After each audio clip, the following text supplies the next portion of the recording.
One transformer. That is the cause of a power outage in downtown Elmira that, for some businesses, has lasted 2 days. 18 News reporter Elizabeth Worthington spoke to some of the business owners.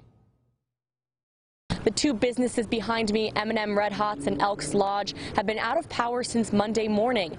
New York State Electric and Gas Corporation arrived on the scene this afternoon to get everything up and running again, but they cannot replace what's already been lost.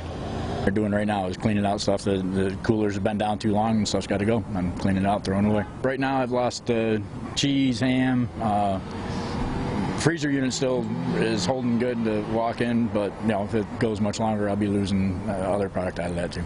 Seymour was not only being kept in the dark by the power outage, but also by New York State Electric and Gas, as the estimated restoration time was continuously pushed back. It was 9:45, and then it was 3, then it was 5, then it was midnight, then it was 9:30 this morning, then it was 11:30, and now you're telling me noon. Over at the WYCA, senior citizens were disappointed to arrive at 6:30 a.m. today and yesterday for swimming and learn that the pool could not open without lights due to a safety hazard. The WYCA also has a summer feeding program for children. Without any appliances, they had to get creative. They brought the hot food. You got to keep it warm. We have a full kitchen, so normally if something cools down, we're able to put it in the microwave or we're able to put it in the oven to keep it warm.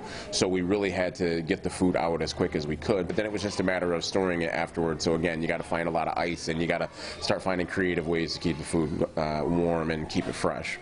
Elks Lodge, aside from being a business, was also a polling location yesterday for the congressional primary election, and they had no power. Fortunately, the Chemung County Board of Elections had a backup plan in place, and voting was not affected. We were able to get a generator from the county, which is part of the plan, to be able so that the machines would work.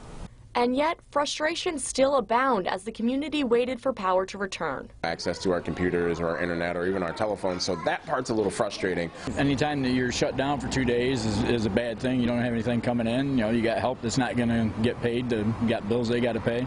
And the customers were none too pleased to be denied their Red Hots 2 days in a row. Fortunately, that headache is over for those businesses as power was fully restored this afternoon. Reporting live in the studio, Elizabeth Worthington, 18 News.